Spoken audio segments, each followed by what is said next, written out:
Good morning students. ये class 10th का standard question paper है जो 10 मार्च 2025 को हुआ था। फटाफट इसके एमसीक्यू के आंसर डिस्कस कर लेते हैं। फर्स्ट है, which of the following statement is true for a polynomial px of degree 3। Degree 3 आ गया ना, तो इसका मतलब है ये एक क्यूबिक पॉलिनोमियल है, जिसका सही आंसर होगा option D, px has at most 3 distinct zeros. तो ये मेरा सही आंसर हो जाएगा। क्वेश्चन नंबर 2 में पूछा गया है, a pair of a dice is thrown once, यानी कि मैंने डाइस के सिक्कों को, दो सिक्कों को एक साथ उछाला है एक बार। The probability that the sum of number appearing on the top faces is at least 4 is. उसने बोला है कम से कम, मतलब कि जब मैं दोनों सिक्कों को उछालूं तो उनके टॉप फेसेस पे जो है कम से कम 4 आने के चांसेस क्या होंगे। देखो कम से कम 4 बोला है, उससे क्या हो जाएगा कि आपके 4 तो आएगी, इसके अलावा हम इसमें क्या आ सकता है, 5 भी आ सकता है। टोटल 6, 7, 8, 9, 10, 11, 12 तक आ सकता है। और क्या नहीं आ सकता, वो नहीं आ सकता आपका 2 और 3 टोटल नहीं आ सकता, क्योंकि उसने बोला है कम से कम 4 आने चाहिए। 2 और 3 की क्या हो जाएगी चांसेस, 1 और 1 हो जाएगा इनका सम। 3 के लिए चांसेस क्या हो जाएगा, 2 और 1 हो जाएगा, और 1 और 2 हो जाएगा, यानी कि 3 चांसेस है।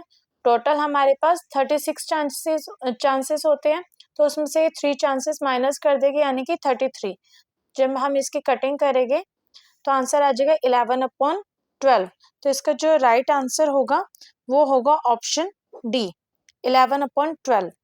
क्वेश्चन नंबर 3 में पूछा है, if x a b quick and y equal to a cube b where a and b are the prime numbers, then HCF और एलसीएम हमें ऐसे निकालना है।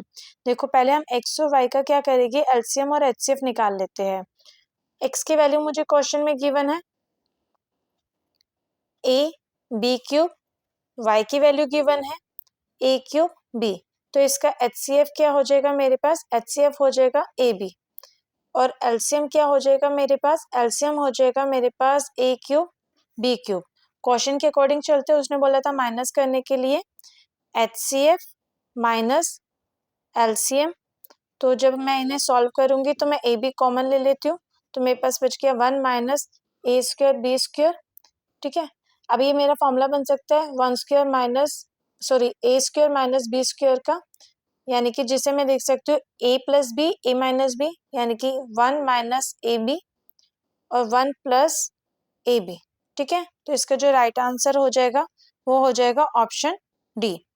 क्वेश्चन नंबर 4 में पूछा गया था 1 प्लस रूट 3 का स्क्वायर माइनस 1 माइनस रूट 3 का स्क्वायर, ये भी मेरा ए स्क्वायर माइनस बी स्क्वायर का फॉर्मूला बन गया। इसे भी जब हम खोलेंगे तो हमारा आंसर आ जाएगा a positive irrational number.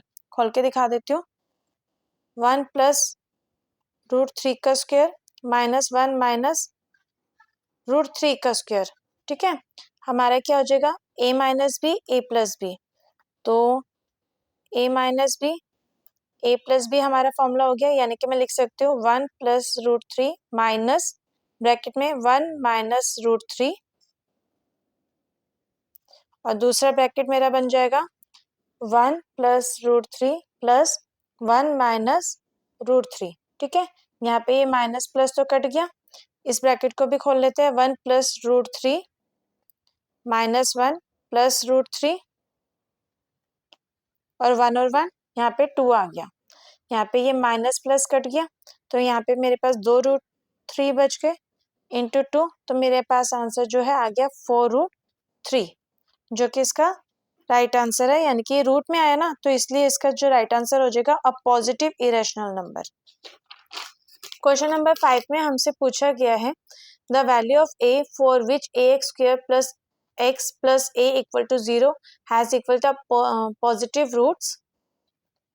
Question number 5 में मेरे अकॉर्डिंग जो है इसका आंसर 1/2 आना चाहिए, क्योंकि जब हम b square minus 4ac greater than 0 से हम इसे सॉल्व करेंगे तो मेरा आंसर जो है ए स्क्वायर इक्वल में रूट की वैल्यू आ जाती है, जैसे 1/4, जो मैं इसे सॉल्व करूंगी तो प्लस माइनस 1/2 आ जाएगा। तो पॉजिटिव पूछा गया है, तो इसलिए हमारा आंसर जो है सी होना चाहिए। Question number 6, the distance of which of the following point from origin is less than 5 units. तो हमें ना 5 यूनिट से कम तक का आंसर निकालना है, तो हम क्या करेंगे, एक ही वैल्यू है पुट करके देख लेंगे, हम इसे एक्स वाई ले लेंगे डिस्टेंस फॉर्मूला, एक पॉइंट मेरा ये हो जाएगा x1 x2 और एक हो जाएगा 0 0। तो हम जब इसे सॉल्व करेंगे तो आंसर आ जाएगा मेरा ऐसे करके। सपोज मैंने 3 और 4 लिया, तो 3 का स्क्वायर प्लस 4 का स्क्वायर, तो मेरे पास आ गया यहाँ पे √25, जिसे मैं सॉल्व करूंगी तो आंसर जो है मेरा 5 आ जाएगा। सेकेंड इक्वेशन को जब मैं सॉल्व करूंगी तो मेरा आंसर आ जाएगा 2 स्क्वायर प्लस 6 स्क्वायर, यानी कि आपका आ गया यहाँ पे √40। 40 है तो ये तो ग्रेटर देन ही होगा 5 से। फिर है, अगर मैं थर्ड ऑप्शन पर जाती हूँ तो वो है -3 का स्क्वायर, आपका जो सॉल्व करके आ जाएगा, और प्लस -4 का स्क्वायर, यानी कि आपका 9 + 16, तो ये भी मेरा 25 आ जाएगा रूट में, जिसे जब सॉल्व करूंगी तो ये भी इक्वल टू 5 आ जाएगा। तो ये तीनों तो पॉसिबल ही नहीं है क्योंकि मुझसे लेस देन पूछा है। फोर्थ पुट करके देख लेते हैं, 1 का स्क्वायर प्लस 4 का स्क्वायर, यहाँ पे √17 आ जाएगा। √17 को जब आप सॉल्व करोगे ना तो ये लेस देन 5 आएगा। तो इसका जो राइट आंसर होगा वो होगा ऑप्शन डी। क्वेश्चन नंबर 7 में पूछा गया है, the number of red balls in a bag 10 more than the number of black balls if the probability of drawing a red balls at a random from this bag is 3/5, then the total number of balls in the bag is। तो सबसे पहले हम क्या करेंगे, उसने ये तो मुझे बोल दिया कि जो रेड बॉल्स है ना, रेड बॉल्स जो है वो ब्लैक बॉल से 10 ज्यादा है। तो हम लेट कर लेते हैं, लेट रेड बॉल्स x और ब्लैक बॉल्स को जो है मैं y लेट कर लेती हूँ, ठीक है। और मुझसे बोला गया था जो रेड बॉल्स है, यानी कि जो मेरी x बॉल्स है वो मेरी ब्लैक बॉल से 10 ज्यादा है। तो ये मेरी एक इक्वेशन बन गई। इसके बाद क्या करेंगे हम, अब हमसे प्रोबेबिलिटी पूछा था ना उसकी रेड बॉल्स की, तो रेड बॉल्स का हमने x माना था, तो हम प्रोबेबिलिटी कैसे निकालते हैं, जो हमारे नंबर ऑफ फेवरेबल आउटकम्स होते हैं divided by total number of possible outcomes. Favourable outcomes क्या हो गए, x हम रेड बॉल्स का है, और टोटल कितने हो गए x + y, क्योंकि इन दोनों को प्लस करेंगे तभी तो हमारी टोटल बॉल्स आएगी। और प्रोबेबिलिटी हमें क्या रैंडमली गिवन है, 3/5। तो हम क्या करेंगे, यहाँ पे x की वैल्यू पुट कर लेते हैं y + 10, तो y + 10 upon y + 10 plus y equal में 3/5। इसे सॉल्व कर लेते हैं, y + 10 अपॉन 2y + 10 इक्वल में 3/5। क्रॉस मल्टीप्लीकेशन करके मेरा आंसर आ जाएगा 5y + 50 इक्वल में 6y + 30। सॉल्व कर दिया तो मेरी y की वैल्यू जो है 20 आ जाएगी। y की वैल्यू 20 आ गई, तो अब हमें क्या बोला था, x यानी कि रेड बॉल्स निकाल लेते हैं। y की वैल्यू 20 + 10 यानी कि x की वैल्यू क्या हो गई, 30। मुझसे पूछा गया था कि बैग के अंदर टोटल बॉल्स कितनी है, तो टोटल बॉल्स थी मेरी x + y यानी कि 30 + 20, तो आंसर आ गया 50 बॉल्स। तो इसका जो राइट आंसर है वो है option A, 50 balls. Question number 8 में बोला गया है, the value of p for which the equation px + 3y equal में p - 3, 12x + py = p has infinitely many solutions is। आप इस इक्वेशन को ना ऐसे करके लिख लोगे, हमें p की वैल्यू निकालनी है ना, ये दोनों इक्वेशन ले लेते हैं। p² इक्वल में 36, p की वैल्यू √36, रूट हटाते हैं तो +- 6 आ जाता है। तो मेरा इसका जो एग्जैक्टली आंसर आएगा क्वेश्चन नंबर 8 का ऑप्शन सी आएगा, +- 6। क्वेश्चन नंबर 9 में पूछा गया है, triangle ABC and triangle PQR are shown in the adjoining figure, मतलब ये सारी आपको फिगर दी हुई है। आपसे पूछा गया एंगल C क्या होगा। देखो हम कैसे देखते हैं कि एंगल C क्या होगा, ये जो 3√3 का ये डबल है और ये इसका डबल है, तो यानी कि इसके बीच में आने वाला एंगल जो होगा वो सेम होगा। सम ऑफ ट्रायंगल कर लेते हैं, सम ऑफ ट्रायंगल होता है 180 डिग्री, 180 में से ये मैं इनका सम माइनस कर दूंगी 140, तो मेरा आंसर आ जाएगा 40 डिग्री। अगर ये 40 डिग्री है तो मेरा एंगल सी भी जो है 40 डिग्री होगा, जो इसका राइट आंसर हो जाएगा 40 डिग्री। क्वेश्चन नंबर 10 में पूछा गया, विच of the following is a trigonometry identity, इनमें से कौन सी ट्रिग्नोमेट्री आइडेंटिटी है, तो इसका आंसर जो आ जाएगा वो आ जाएगा सी, आपका sec² थीटा इक्वल में 1 + tan² थीटा। क्वेश्चन नंबर 11 है। 11 में पूछा गया है which of the statement is true. तो इसकी जो स्टेटमेंट आएगी ना वो आएगा option C cos 20 degree greater than cos 70 degree. क्यों आएगा? क्योंकि आप जब इसकी टेबल देखोगे तो आप देखोगे cos की टेबल में जो वैल्यूज होती है ना वो ऐसे जा रही होती है, इंक्रीजिंग में जा रही होती है, पहले कम फिर उससे ज्यादा, तो इसलिए उसके अकॉर्डिंग ये आंसर सही होगा। क्वेश्चन नंबर 12 में पूछा गया अ 30 metre long rope is tightly stretched and tied from the top of the pole to the ground if the rope makes an angle of 60 degree with the ground the height of the pole क्या होगी। देखो तो इसको ना हम ऐसे बना लेते हैं। क्वेश्चन नंबर 12 इसको हम ऐसे बना लेते हैं। ये एक पोल हो गया, ये रस्सी बंधी हुई है, रस्सी की लेंथ मुझे 30 दी है, एंगल मुझे दिया है 60, ये मुझे फाइंड करना है। ठीक है, तो हमें जो चीज फाइंड करनी है तो मैं लिख सकती हूँ ए बी अपॉन ए सी।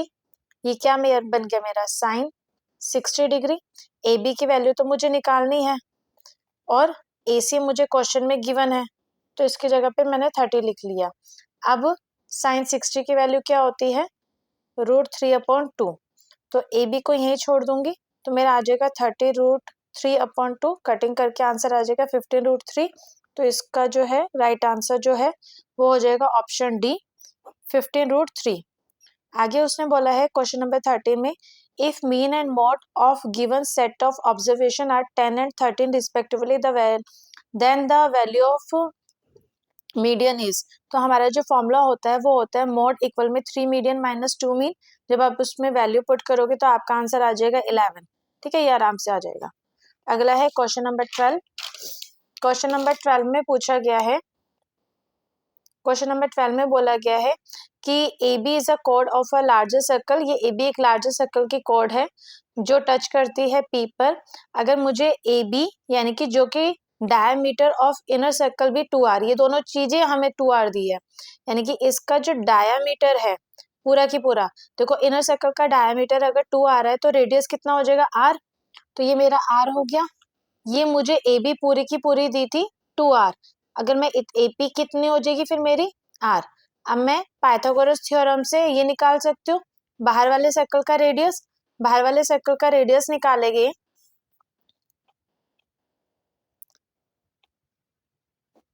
ये भी r था, ये भी r था, ये निकालना था। हम फॉर्मूले के अकॉर्डिंग पुट कर लेते हैं ओ ए स्क्वायर इक्वल में O P square plus A P square. ठीक है, ओ ओपी हमें क्या गिवन था आर स्क्वायर प्लस एपी मेरा आर स्क्वायर बन गया था, तो ये मेरा हो गया 2r स्क्वायर। यहाँ पे बना था ओ ए स्क्वायर, ये स्क्वायर हटा दिया, इसके ऊपर रूट लग गया। आर स्क्वायर के रूट से तो आर के ऊपर का रूट हट गया तो 2√2r आ गया।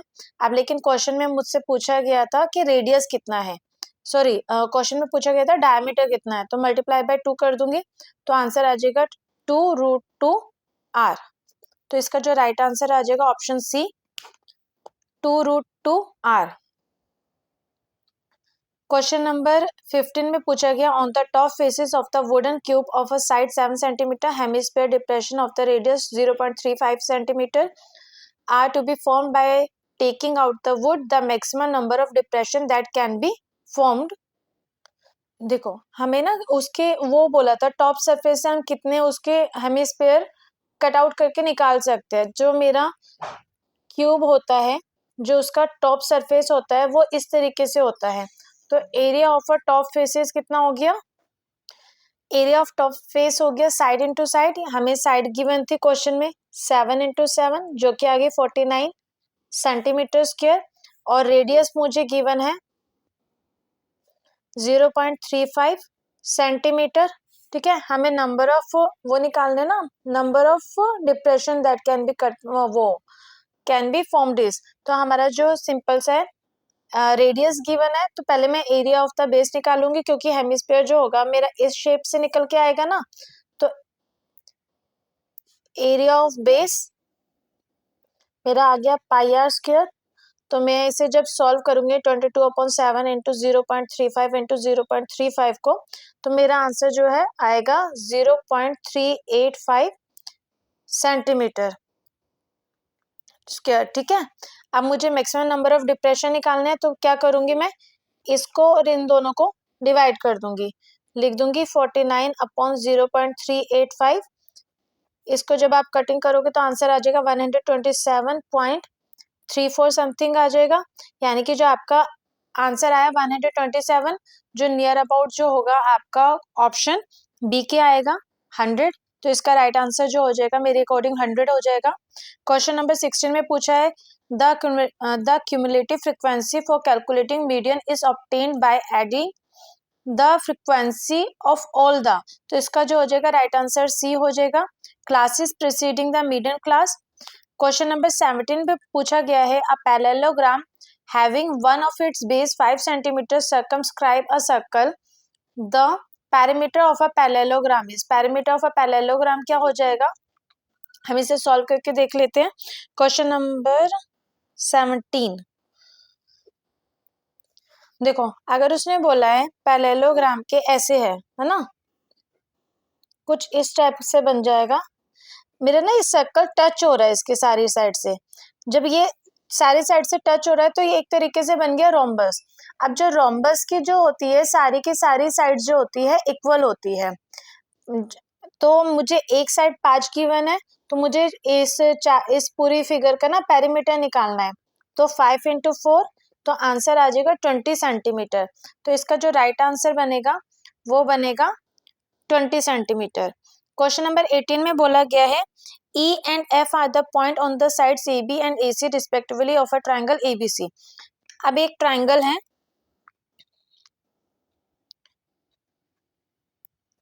A B C, E जो है यहाँ पे है, F जो है आपका यहाँ पे है, ऐसे ज्वाइन कर दिया, ठीक है। इसका रेशियो मुझे गिवन है 1/2, और अब मुझसे पूछा गया है क्वेश्चन के अकॉर्डिंग इसमें से कौन सी इक्वेशन जो है सही होगी। देखो सारी मुझे EF और BC में दिया है ना, यानी कि मुझे एक तरीके से EF और BC निकालना है। तो देखो ये AE है, तो ये कैसे हो जाएगा, इसको दो पार्ट्स में डिवाइड कर देते हैं, AEF, और मेरा बड़ा वाला ट्रायंगल आ गया ABC, ठीक है। तो ये मेरी रेशियो 1 थी, देखो, तो ये मैं इसे लिख सकती हूँ AE upon EF, AE upon EF, और वहां से मैं लिख सकती हूँ AB अपॉन BC। अब AE कितना था 1, EF नहीं पता, AB कितना था मेरे पास, AB मेरे पास आ गया था 1 + 2 यानी कि 3 अपॉन BC। अब हम क्रॉस मल्टीप्लाई कर देते हैं, तो मेरे पास जो है आंसर आ जाएगा BC इक्वल टू 3 EF, जो कि BC इक्वल टू 3 EF इसका राइट आंसर होगा ऑप्शन डी। एजर्शन रीजन पर आ जाते हैं, उसने बोला a line drawn perpendicular to the tangent at point of a contact passes through the centre of the circle. हाँ ठीक है, उसने बोला ऐसे जाती है ना हमारी लाइन, हमने थ्योरम में भी पढ़ा है, तो परपेंडिकुलर ही बनाती है, ठीक है। दूसरी लाइन में वो बोल रहा है length of tangents drawn from external point of a circle are equal, ये भी बात सही है। देखो अगर जैसे सपोज हमने थ्योरम में ये भी पढ़ा था ना, ऐसे जाती है, ऐसे बना देते हैं, अगर वो ऐसे जाती है, हमने थ्योरम में किया था ना, तो ये जो टेंजेंट है इस टेंजेंट की क्या हो जाती है, इक्वल हो जाती है। तो हमारे ए और आर दोनों की दोनों सही आंसर है, लेकिन मुझसे ए में तो बात कर रहा है कि वो परपेंडिकुलर को लेकर, और इसमें बात कर रहा है टेंजेंट्स लेंथ को लेकर, तो आंसर तो सही है दोनों के, लेकिन आज जो है करेक्ट एक्सप्लेनेशन नहीं है। तो मेरा इसका जो है तो ऑप्शन बी मेरा आंसर हो जाएगा, ठीक है। क्वेश्चन नंबर 20 है for n ends with a digit 0 for some natural numbers n। इसमें assertion तो मेरा false हो जाएगा, क्योंकि उसने बोला a number ending in 0 must have both 2 and 5 prime factors, यानी कि मेरे प्राइम फैक्टर्स अगर किसी के लास्ट में अगर 0 है तो क्या होना चाहिए, उसके प्राइम फैक्टर्स जो है 2 और 5 तो आने ही चाहिए। लेकिन 4 का जब मैं फैक्टराइजेशन करूंगी तो मेरे फैक्टर्स जो बनेगी 2 इंटू 2 बनेगी, 5 तो आया ही नहीं, तो 0 तो पीछे आ ही नहीं सकता। रीजन आप बोला है for a number x having 2 and 5 as its prime factors xn always ends with 0 for every natural number n, ये ट्रू है। ट्रू में हमें उसने सही बोला। अगर मैंने सपोज मेरे पास कोई भी एक्स नंबर है जिसका प्राइम फैक्टर्स आपका 2 और 5 आ रहा है, तो उसके एंड में हमेशा जो है 0 आएगी आएगी, तो मेरा ये सही है। ए फॉल्स है, आर जो है मेरा सही है, तो इसमें जो ऑप्शन हो जाएगा आपका डी हो जाएगा। A is false but reason R is true. Thank you.